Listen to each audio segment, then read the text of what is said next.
There is no other way that you can truly individualize education for every student without the aid of a one-to-one environment.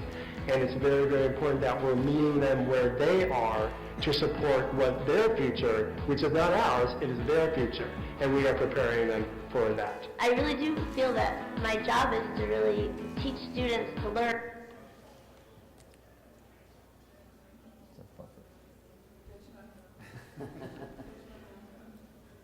We've got great wireless access in here. We got a little tiny pipe to the internet. Learn how to learn. It's when students are engaged and they're doing the work and they're motivated, somebody's cheerleading along the way, and they can create something that they're proud of, good learning happens. We were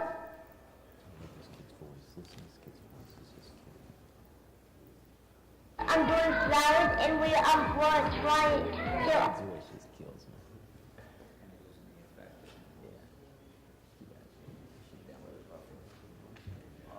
a problem.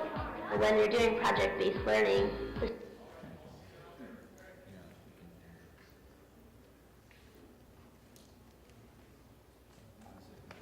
students are involved, they're invested in a project. It's important to them, they care. And when they care, they'll do anything they can to learn it. That is huge! And once we get students interested and wanting to learn, the learning just comes. You know that story, yeah? One of the big things that's in kindergarten is teaching them to write.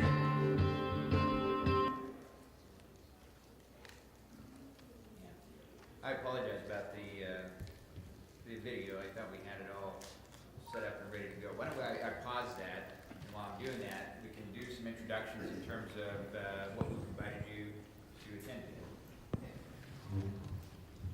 Thanks. That was Gregg, Descheemaeker from Intel, who did not introduce himself, but he's basically the architect of this session, and as well as my boss, who is Debbie Rose. She's the director of the Office of Systems Integration inside of Health and Human Services Agency. She could not be with us today because she is at spring training. So let me just take a few seconds and welcome everybody to our session. And I can see that, I can hear that I'm getting some feedback. I can see that there's a lot of folks out there that are working on their mobile devices. And how many people have their mobile device with them? I'm kind of expecting everybody to raise a hand. How many people have spouses or significant others that think those are toys? Anybody? Okay, so maybe not toys, but how many people use them for fun? Okay, yeah, me too. Okay, so with us today, by the way, I'm Culp. I'm the Chief Deputy Director of the Office of Systems Integration and the Agency Information Officer for Health and Human Services Agency at the State of California. I have been expectant, lo these, 10 or 15 years, about the promise of mobility and of teleworking and being able to use devices that are untethered to be far more productive than we could ever think about being 20 years ago. So I've been watching the progress for many years, and it's been probably 6 or 7 years since I haven't been teaching online for University of Phoenix, and I did that for 10 years. So think back, do the math. I started doing that in about 1993. Or 94, and did that for 10 years, and then so it's been almost 10 years since I haven't been doing it. So this notion of being asynchronous and being able to do things outside of your normal, your physical office is obviously not a new concept, and somewhere in that mix. I worked for the California Highway Patrol for many years, and we were trying to put together we did put together a mobile officer environment for the patrol cars, and it included it was about to include a component of a handheld device. So we had laptops in the cars, but we were about to put together a handheld citation device. So the two gentlemen that we have with us are distinguished guests today. have some ties to both of those kinds of parts of my story. Robert Gravina is the Chief Technology and Information Officer for Poway Unified School District, and that's his video that we're about to see. And he's going to talk to us about that experience and sort of relate it to how they're using mobile technology in Poway Unified School District. And then we have Barry Zimmerman, who is from Ventura County, and Ventura County has always been a leader in my world for mobility.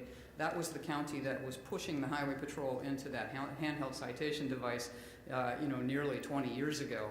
So Barry's going to tell us what's been going on in Ventura County recently, and help us understand what they're taking advantage of there.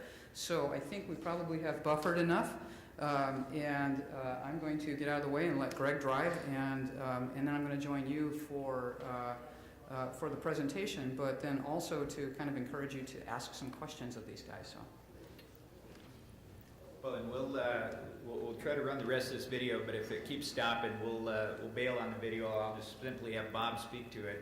But in addition to that, we've got a few slides that we'll use just to really kind of help both Bob and Barry tell the story of their environment, and then go from there. So I wanted the students to start blogging. On a computer, you can write in the kids'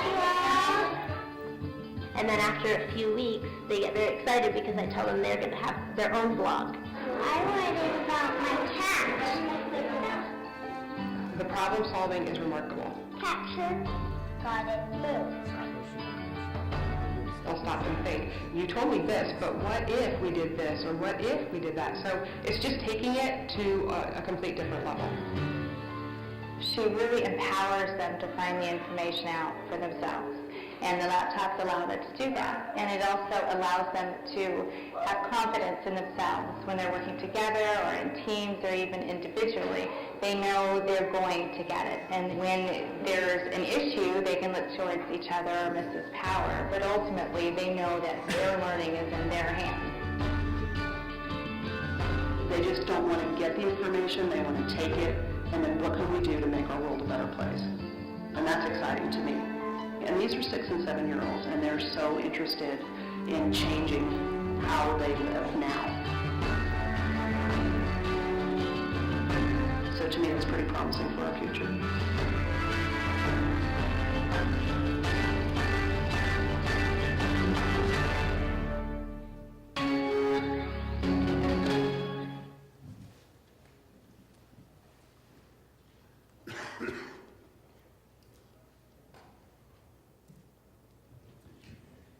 Ready? You bet. So, first of all, those kids are not professional actors. I know that, I watch that every time I watch it and I go, these kids, every one of them is gorgeous and they're like great actors. I was in a video one time and I was terrible.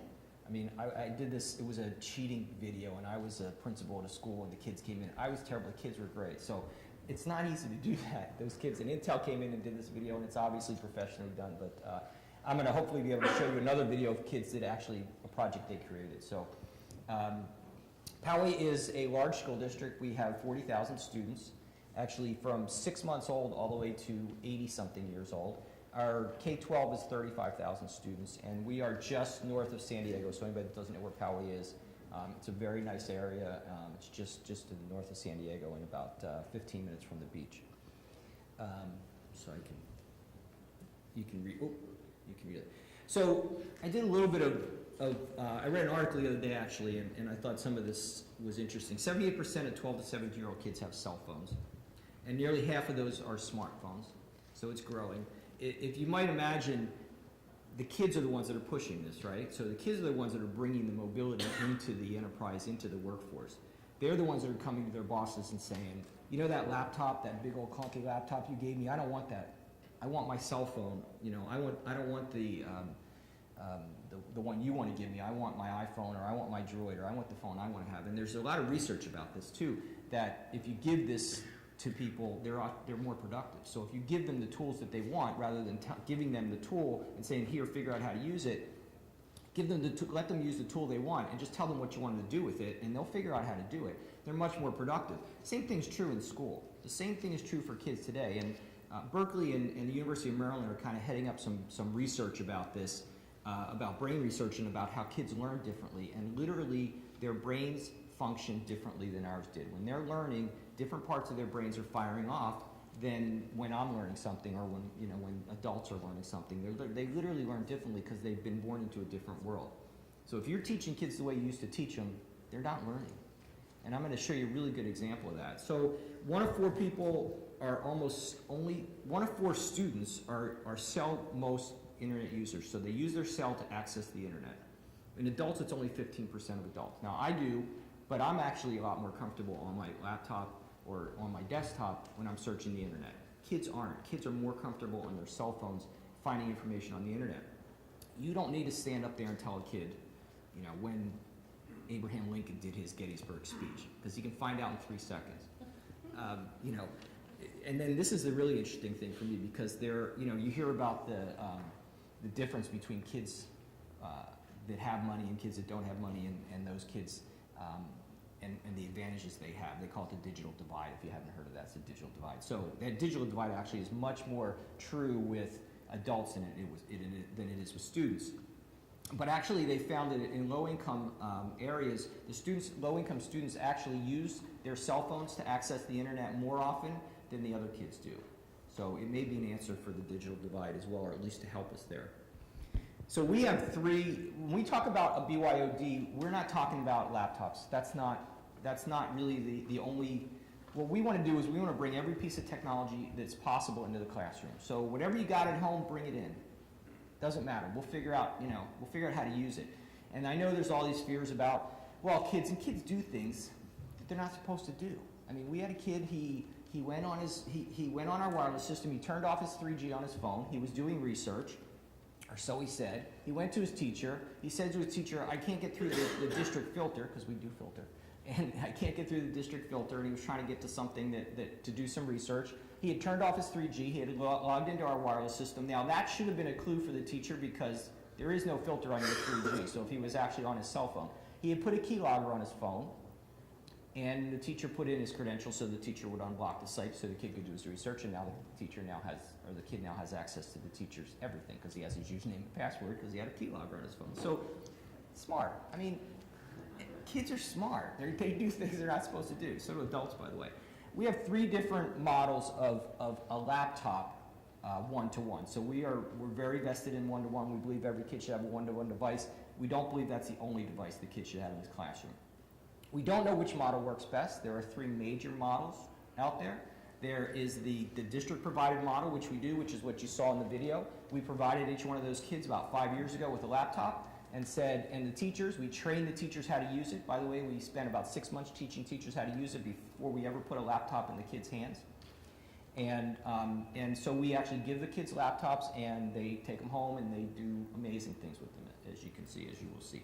There's also a parent purchase model. We do not tell parents they have to purchase it, because the ACLU would not approve of that. But the ACLU has actually looked at our program and said, if you're going to do it, this is the way to do it. We offer parents the option of purchasing.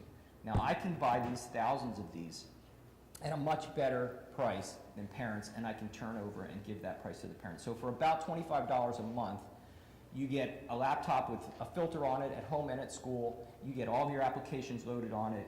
If it dies, we give you another one. If it's stolen, we give you another one. If it breaks, we give you another one. We guarantee it'll work on our network, whereas if you bring your own in, I'm not gonna touch a personal machine. My guys won't touch a personal machine, because if we touch it and it breaks, it's our fault. So you can bring your own in. We tell parents, bring your own in, bring your own tablet in, bring your own Droid, whatever you want, you can bring it in. Or here's an option for $25 a month. You get one in kindergarten, 1st and 2nd grade. You turn it in, you get a new one in 3rd, 4th, and 5th grade. You turn it in, you get a new one in 6th, 7th, and 8th grade. You turn it in, you get a new one in 9th, 10th, and 11th grade. You get one in 12th grade, and you take it to college when you go away to school. For $25 a month, I don't think you could beat that deal. Most of our parents, 90% of our parents have participated in that. And the final one is a BYOD. So BYOD is a little more difficult to use, because you're bringing in any kind of a device that the kid has, and that the kid might be able to have. One, every kid doesn't have their own device.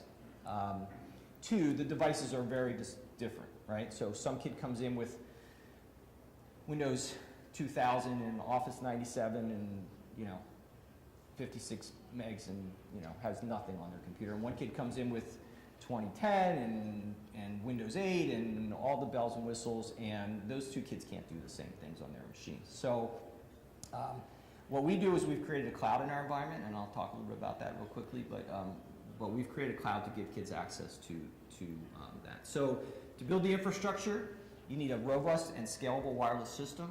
We've done that. All of our schools have wireless. We do not put 5 bars everywhere.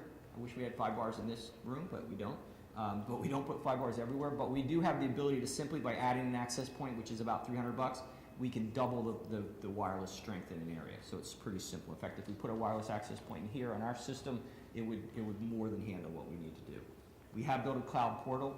That's a whole other session. Sometime, if anybody's interested, I can show you our cloud. It gives parents, students, and teachers access to every application and every piece of data in the district based on who they are. And then bandwidth. So bandwidth is the golden of the future. Bandwidth is going to continue to grow, and you're going to continue to need more and more bandwidth. The nice thing is that probably storage will become less and less important, so you won't have. So maybe you can divert some of that money from that you used to spend on storage, which is very expensive, to bandwidth, which is also very expensive but coming down. Our biggest challenges that we have left are providing applications to students. So we use the cloud to do that. But if anybody has had this issue in an enterprise environment, it's very difficult to track applications when teachers and students are able to download those applications themselves directly to their device. It's more of an issue for our purchasing department than it is for me. I consider them consumables. The purchasing department doesn't, but that's an issue that you have to deal with.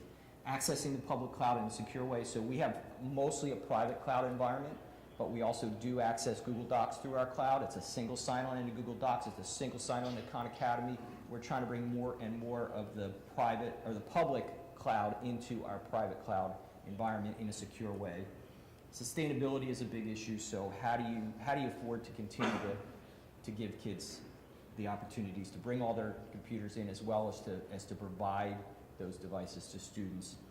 And then professional development is the most important thing you can do. That's another whole session on, you know, how do you train teachers to teach differently? Because if you simply give kids devices, and there's a lot of research about this, if you give every kid a laptop and you haven't done anything with the teacher, you're not going to get a different result. And so if you look at some of the research that they've been doing around one-to-one initiatives that have not been successful, if you look at them, in every case, it's because they haven't taught the teacher how to teach differently, and that's the biggest difference. So we'll show you that, and then providing access to real-time resources to staff, students, and parents. So that's basically it. I do have a video, real quick video, if I have time to show that, or I don't know how much time I went. But Let me just get the ball rolling on a question or two. You mentioned that. Bob, that the professional development aspect in there, I think it was a whole different story. But I think that maybe our audience might be interested in the adult impacts here, right? Or, you know, how did your environment change for how those people work? I think we got a pretty good sense that the kids are working differently, but what does the environment look like for the adults in the school district workforce, not just the parents? So we're really looking at project-based learning, and that's a completely different style of teaching for a teacher. The teacher talked a little bit about that. Her job is to teach kids, not to teach kids facts, but to teach kids how to learn, to teach kids how to teach themselves. And that's really the change, and that's the focus that we've had with our teachers. And when we talk about a BYOD or a one-to-one environment, we're not just talking about a single device or even multiple devices, but we're talking about an entire environment. So one of the things you saw in the video, and I don't know if you caught this, was kids, 5-year-olds by the way, they were 5-year-olds. The teacher at the end was a second and third grade teacher in another class, but what you were seeing was 5-year-olds. They were doing stop motion animation. So these kids are actually, those of you that are old enough to remember Gumby, right, with the little stop motion animation, that's what they were doing. And they came up with this idea themselves. So you saw them doing some of the stop motion animation. They did a little project that the teacher designed for them. And they came up with the idea. These are 5-year-olds learning contractions. I probably didn't learn contractions until I was 10, or maybe junior high, I'm not sure. But they came up with the idea of using stop motion animation to learn contractions. So they would take a picture of cannot. They would take out an N and take a picture, take out put an apostrophe in and take a picture, and then cannot. And they created these little videos that showed contractions, and that's how the kids learned contractions. These are kids responsible for their own learning, for their own teaching. That's what they're talking about. We're talking about kids learning differently and project-based learning, and kids being responsible for their own child-centered or student-centered learning. Those kinds of things are what you'll see, and if I get a chance, I'll show you this other video of what the kids are doing to actually learn differently. And the teachers have really embraced this. Now, I'm not going to tell you every teacher in our district does this. Every teacher in our district doesn't do it.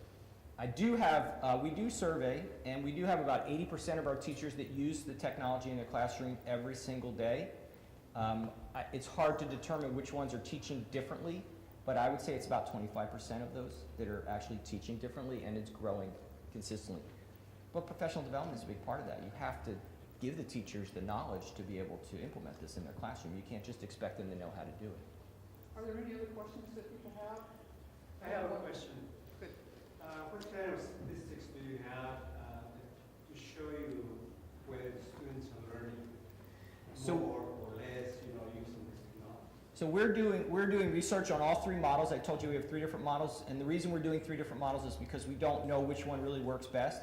We do know that a one-to-one and environment does improve learning, and we have statistics to do that. The kindergarten classroom you just saw, 90% of the kids in that class were performing at the 90th percentile on statewide tests. In in every single category, those kids outperform their counterparts, and we do those comparisons. So we're keeping that data, and Intel actually is helping us to promote it and write it up. So there is documentation. Anybody who tells you that a one-to-one initiative doesn't work, like I said, they're looking at a one-to-one initiative that didn't take professional development into account and didn't help the teachers to learn to teach differently. I was curious in the audience, who do we have in the audience in terms of folks from education or local government or from state? Go ahead and raise your hand if you're from the state. So almost the entirety from the state. Anybody from local government? Okay. Do we have anybody from education? We have just a couple. But it's interesting. One thing I was going to comment on is, Bob referred to his students in BYO models, etc. But if you put yourself into your, can you hear me all right? Thank you. If you put yourself into your environment, whether it be in a state agency or department or the local government, I would, if you take out the word student and put in employee, I think it's safe to say that a lot of the challenges, opportunities, and key learnings that have come out of the education space are directly applicable to what we face in the enterprise. And on the professional development side, right, we think of professional development for teachers in terms of the readiness they need to have to be able to use these technologies and really get effective use out of them. But think of the work that needs to happen with our management of our organizations. And if we're truly going to enable employees to work anywhere, anytime, that we probably have to fundamentally think or change the way we think about managing our workforce, which is a key takeaway, I think, of what we want today is asking questions along those lines and thinking what is it that we need to change on the human aspect of all of this. There's a question over here. You talked about providing your computers at a $25 per month cost. Could you describe a little bit more about your funding sources for that and any obstacles you had in setting up that type of program? That particular program we were assisted with Intel, so Intel made a donation to us. They also paid for the training from the One-to-One Institute, and then we did in-house training ourselves, so we have trainers on staff. But the machines themselves, we built new schools, and I was able to convince the principals at those schools to use some of their new school funding to pay for that. It's not a sustainable model. LA USD is about to do the largest one-to-one rollout ever attempted. It's 650,000 machines And they're using bond money to do that. Now, I don't want to tell LA USD what to do, but that's one-time money. You're not going to pass a $400 million bond every 3 years to fund. It's got to be a sustainable model. That's where I'm looking at that $25 a month parent purchase, where parents have the option of either bring your own in, or you can buy it. By the way, when we gave that option to parents, within 2 weeks, every parent had come back to the district and said, after we opened it up, the kids all went home and said, "Mommy, I want what Johnny has." Because it's a great machine, and they can do everything, and they don't have any problems. So it's a great deal. You just can't beat that deal. It's a cup of Starbucks a week. And then we do provide, with district money, to students that can't afford it. I think we're at Yeah. about the halfway mark. Yeah, I was going to say, in Bob, the video that you have, why don't we save that till the end, Yeah. and then if we have time, we can tee that up. But Barry, why don't you go ahead? All right. Thank you for having me here. I'm Barry Zimmerman. I'm the Director of the Human Services Agency for Ventura County. And I'm not an IT expert, all right, but know enough about technology to get myself in trouble. But very much a champion in what technology can do for a business, and that's what I'm going to talk about here. A little bit on our experience of what we're using technology to transform the way we do business, and it's really a cultural change more than necessarily an implementation of technology. And so we started with some ground principles on what we were trying to achieve and what our goals were, since technology is so advanced nowadays that almost there's a solution for every situation. And so we kind of took that approach and said, okay, instead of looking at a technology and say how we incorporate that technology into our business, say this is what we want to do, what is the technology available to allow us to do it? And that was the thought process behind it. So our goal was really to take field-based. Now I run the Human Services Agency there, of which Child Protective Service is one area, as well as Adult Protective Service, and this is the thrust of the project. So our goal was to say, our maximum value of our employees is to serve in the community and be in the community. So the question is, the goal is how to keep them in the community and be as productive as possible. And that's the goal. So we looked at it and said, well, a lot of the information that they deal with in the environment of service to children or aged adults is that they have to have access to information. And so that's the key. It's information, and how do you get that readily into the field that a social worker will use. And so you're dealing with individuals that like to interact with people and deal with people, so putting a device that may hinder that or hinder their ability to work with people would be a deterrent. And so we needed to come up, and so tablets was the choice. Now 5 years ago, this couldn't have been an option. Laptops were about the only really viable option, but now, due to advancement in technology, a tablet became more favorable in the eyes of the workers to say, hey, that's less intrusive, it's fast, it's easy to work with, let's give that a shot. So that's what we did. So let me describe a little bit of the results of what transpired here. So we took most of it and ran this and said, okay, a lot of the tablets, whether it's an iPad, Android, or whatever, it's really doesn't matter, because our platform is built on access to our site, access to our webpage, to get us drilled into our backbone and so forth. So we just need a device to work through the internet. But these devices are very powerful with native apps and applications that can be used. And so also that was looked at and say, hey, what are the tools now that we can equip you to be in the field to not only get information, but also to help you in your job? And so this is one that came up, and these evolved from the worker level of asking them of what would benefit you. So this case here, and this is an illustration using Google Earth. And we would use that at our office and go to Google Earth and say, okay, this is a house we need to go to, this is the neighborhood, I've never been there before, so I want to look at the surroundings, what's going on. But the actual scenario of this case here was that a worker had to approach a home in which law enforcement was involved. Now, automatically, there's a safety issue when law enforcement is with you there. Not only that, what complicated it, you know, a little bit in Ventura County, we do have rural areas. This was a rural compound surrounded by a fence and other buildings to get to the house. So what they did was they said, hey, I got my mobile device there. They sat it on the hood of the police car, pulled up Google Earth, and the four of them sat around the hood of the car, looked at it and said, okay, now this is where we can position everyone, and this is where we'll be if you get in trouble, and this is where you can go into the house and we can see the entrance and all that, and it worked out marvelously. Prior to that, it would have been somewhat guesswork. So how do you measure that? We don't know, but as far as the report backs, now that has given a tool to equip a worker to be more proactive and safe in the work environment there, which prior to that, we did not have that ability.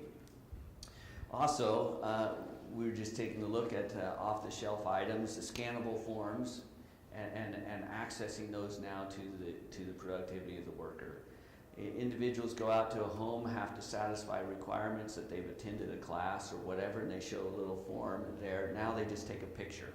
They can do it actually with their smartphone or with the tablet, take a picture, it gets sucked up, and they send it in, and it gets attached to their system and their report, and it's done. Prior to that, what they had to do was they'd have to physically take a copy of it, copy it, and then mail it back to the individual because they needed a record to go to court.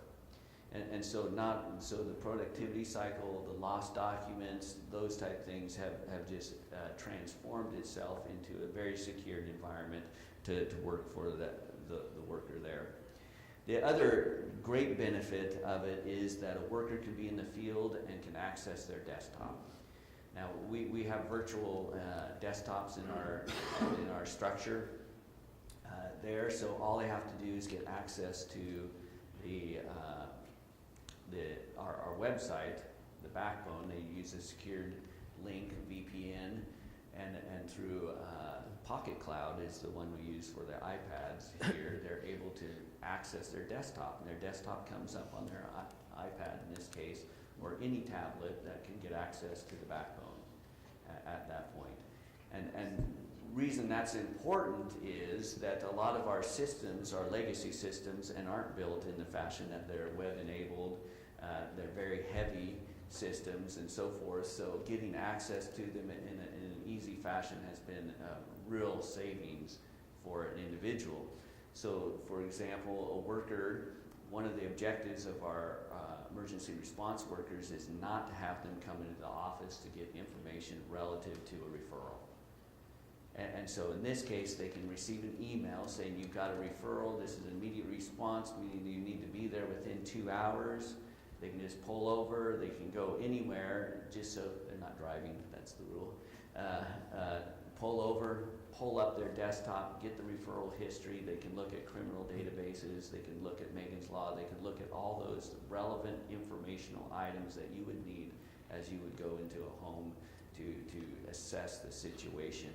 So not only does it save time, in particular if they're away from their office, we only have a certain number of locations throughout the county of travel time, but now it gives them the ability to make a correct assessment in the field of what's going on in a particular case or not, where otherwise they would have assessed it on that, come back, done research, and may further then intervene with that family, based on the needs and the historical aspects of what's going on.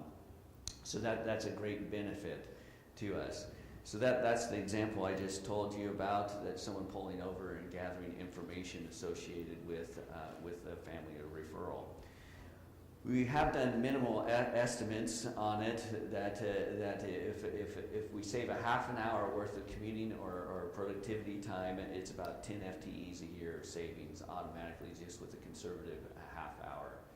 Now we know from some city locations it takes more than a half hour to drive back to the office. And so just in drive time. The other aspects of it is now that we have these and they're somewhat fun to use, that the workers are more adept to type on them or do dictation into them to do their notes, so they're not transcribing notes twice. The old way social workers is yellow tablet, take the notes, go back, type them in.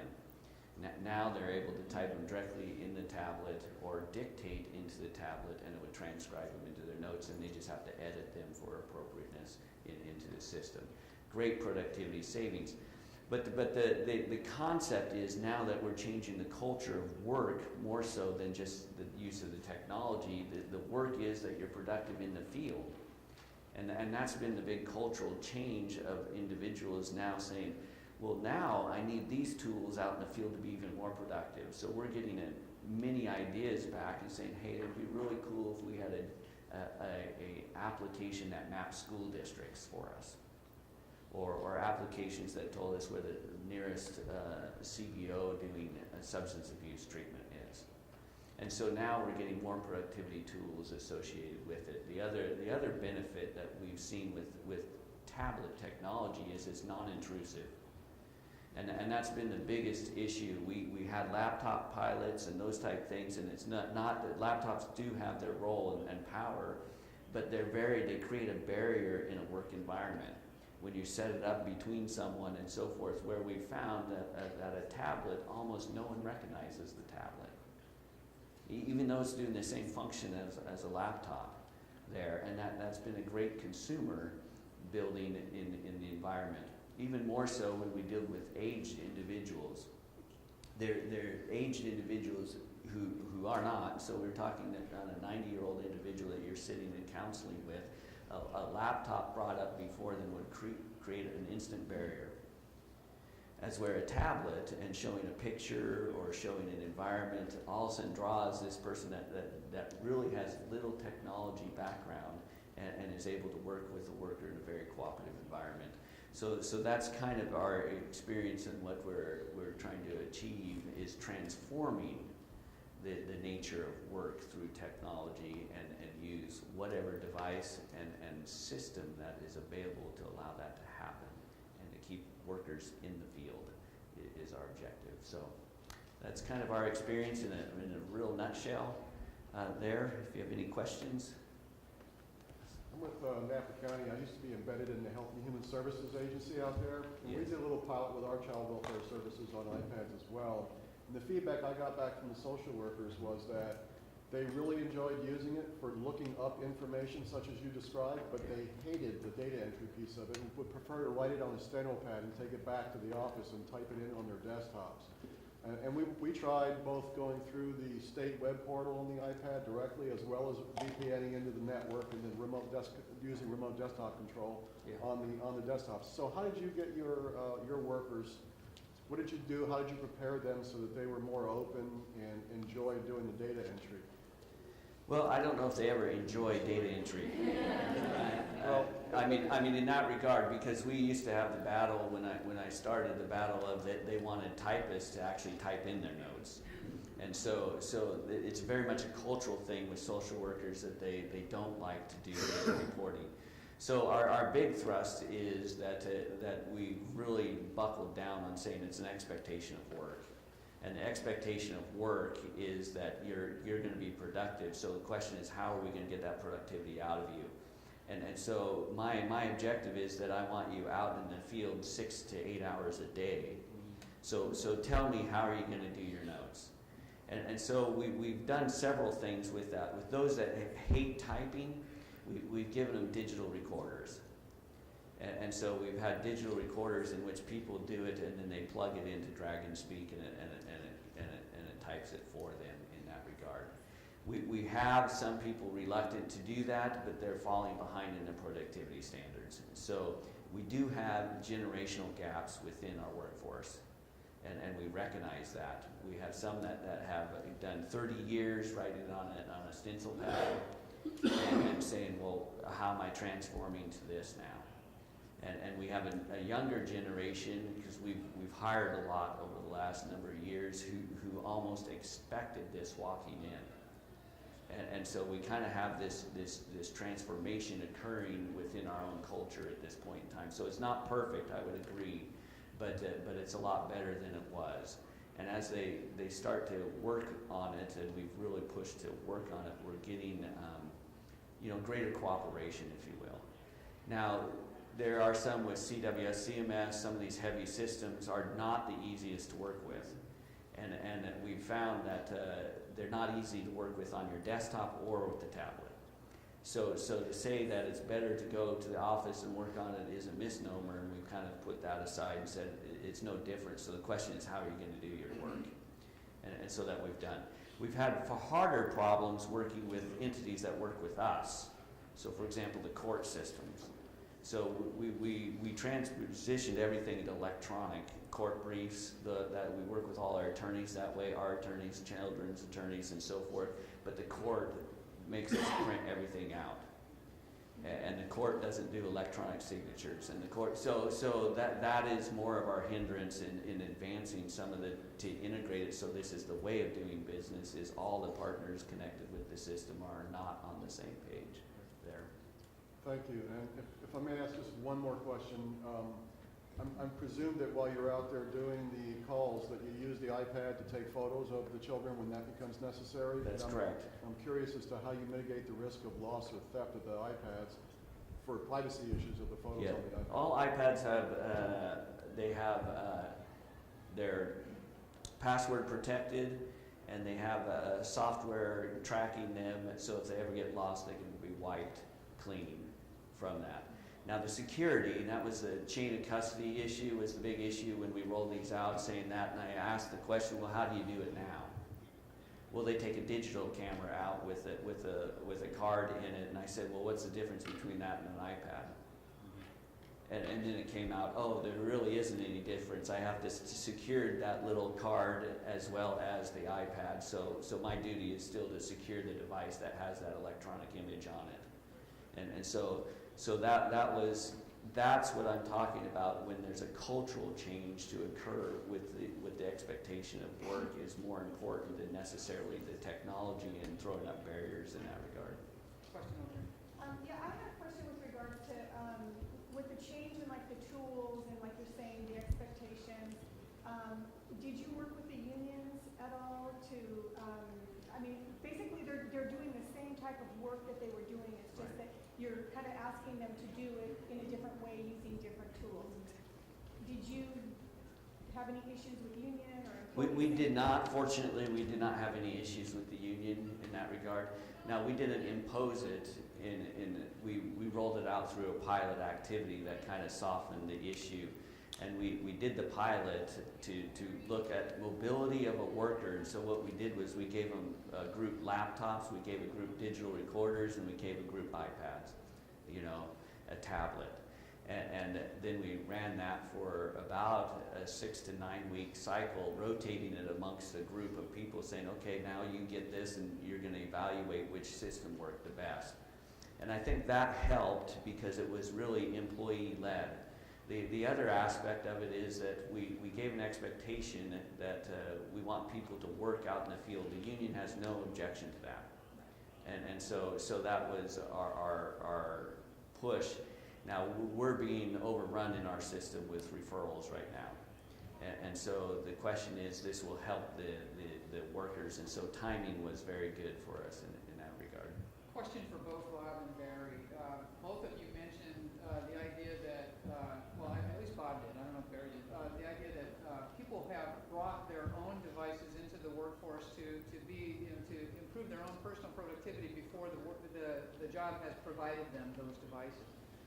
What do you see coming up in the future that you think you're going to have to deal with here soon? Well, for me, I believe it's the cloud. I think cloud technology is really the future of all technology, and mobility is as well. So we're looking at, I don't know how many of you have kids in school, but right now they have these interactive boards, Promethean or smart boards or whatever, and they're interactive boards.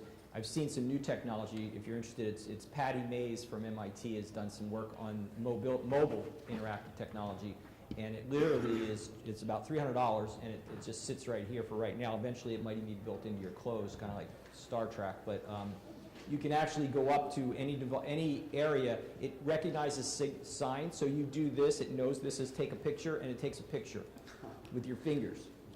And you can go to any wall and interact with it. So it's not, you won't be stuck. It'll be totally mobile interactive technology. Those kinds of things are happening.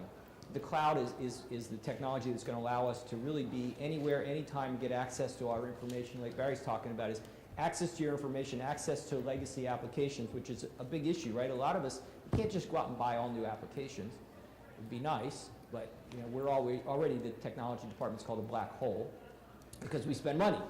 Well, so, you know, you want what you want and you pay for it. But the cloud technology allows us to actually be able to get in and use and get access to applications and data inside the network without actually being on the network. So for us, that's how we're looking at it. Yeah, and I would agree. The cloud, we're anticipating that we kind of have to also work in concert with our broader county IT. And so the big push is to go to more of a cloud-based environment, which will be a facilitator from even where we're at to a higher level, and that would be great. Bringing your own device is a big issue for us at this point in time there. I put out the edict, and part of this is there is a public perception issue associated with any tablet that you give a worker.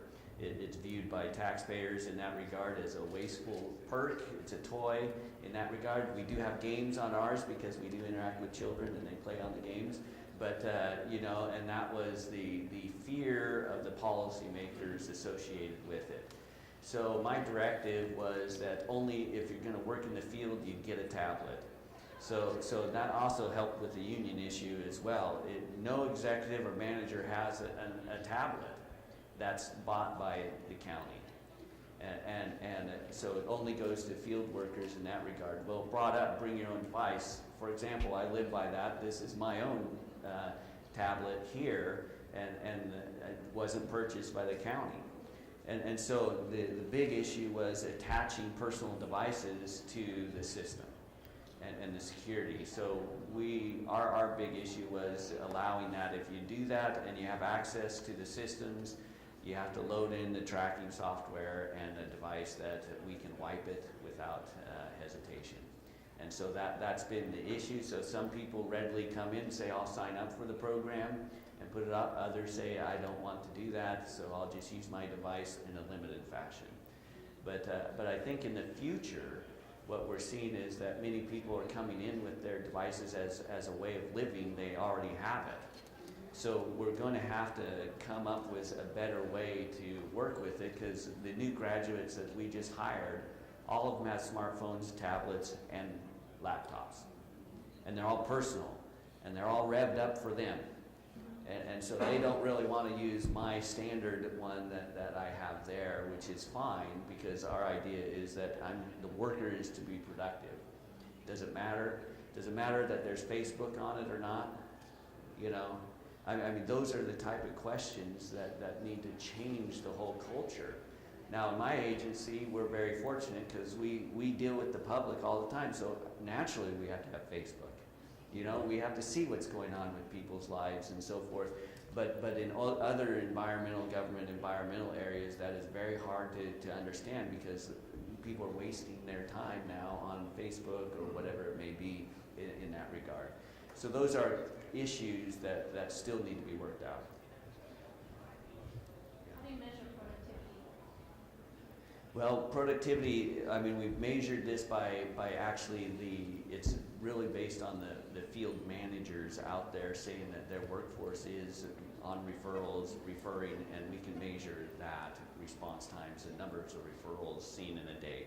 We have standards, so an individual can 6 to 8 referrals a day is on the high end, so that's what we're saying is the work expectation there.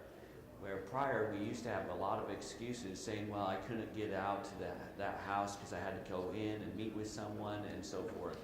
The other aspect that we're doing, not on productivity, but use of technologies, we're trying to bring limited resources to a single point. And what I mean by that is saying that we have like public health nurses, mental health technicians embedded with us, but I only have a handful of them. But I need a public health nurse everywhere. All right, when they go into a house, a general neglect, those type things to assess a baby's health, whatever it may be.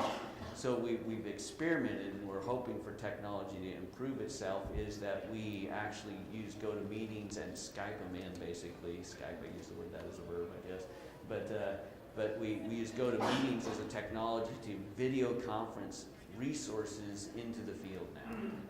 And we've done it in our aged population because that's not quite as fast moving as in the child welfare with some success. But that is now a marker in the ground to say, okay, that's what we would like to achieve. We're waiting for technology to advance itself far enough and quick enough to say, in the future, that's how we're going to do business, is bring experts into the field with us. So you think about it, now I have a worker that has a little tool and it has an entire office with them, and now a network of professional resources with them. And that will be a great wonder when we get to that point. Goes back to your question earlier. The kids are all coming up with these tools. Our kids all use WebEx. They all use videos. These tools are coming. If the business world and the community at large is not preparing themselves, the younger generation is going to push them to do that. And you can see by some of the statistics we talked about earlier, 78% of kids have cell phones with internet access. I mean, it's coming, whether we like it or not. You better get prepared for it. Thank you, Bob and Barry. We're at about time now, and I think we wanted to cue up Bob's video. Absolutely. And those who want to stay and see the video are welcome to, but thank you for attending. How about a nice little round of applause?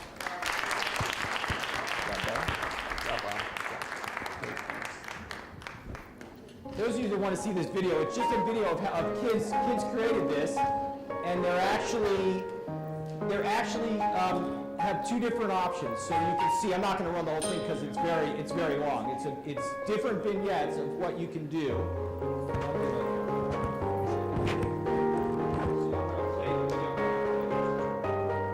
So here's the video. Now these are kids. Again, these in this particular situation are 7-year-olds, but they have created these videos to learn. So one of the things you'll see is about Henry Ford and how he created the assembly line and why he created the assembly line. And of course it's going to buffer, so we'll give it a minute and I can fill in while we're doing that. But it's about so the kids have created this video, and at a certain point in the video, and there's 7 or 8 of these videos with different subjects. At a certain point in the video, you get to choose whether you want to see what would happen if you did this or if it didn't happen. And so the kids are actually creating these, and you can watch these videos, and other kids can watch videos and see what happens. So let me.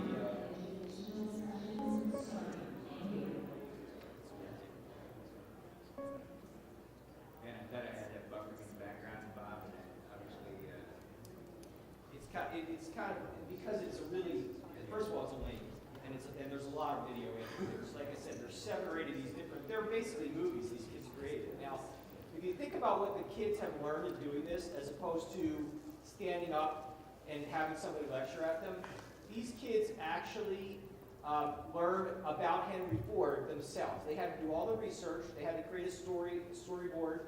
They had to write the script. They had to videotape it. They had to collaborate together. They produced it. They edited it. These are 7-year-olds. I don't know how many of you guys could do this. I couldn't.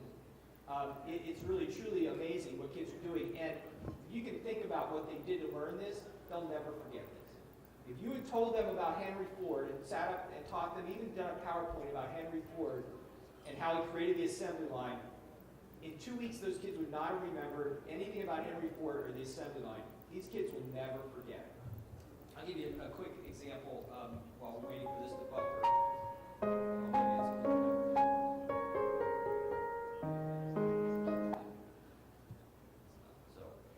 So the kids did this other video where they used this little software. It's called Crazy Talk. It's cheap. It's like $50.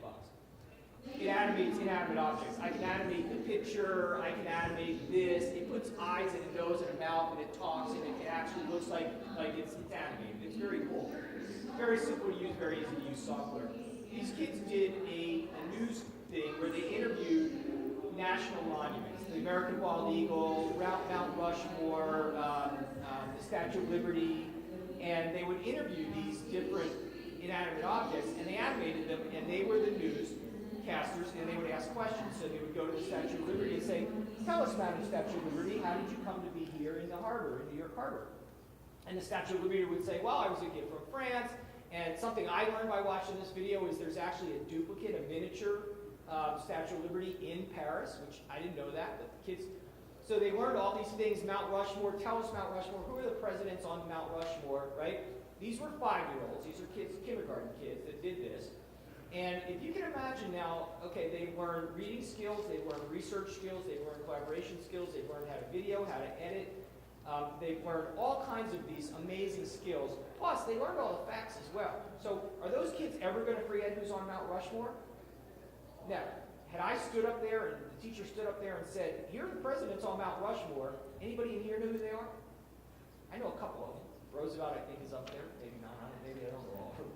But those kids will never forget who's on Mount Rushmore.